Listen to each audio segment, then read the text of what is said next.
বিলাইদের একটু দুষ্টামি দেখি আর কি করলো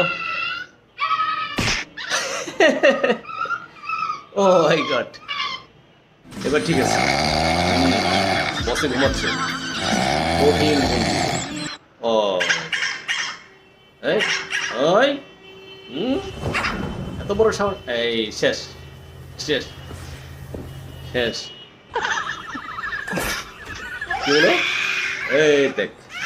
পুরা ষড়যন্ত্র ও মাই গড কি ষড়যন্ত্র ফাঁসাই দিল এই পথে গেছে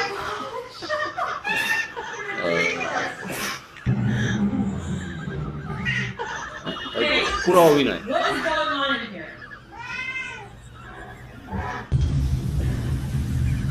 মার মার ও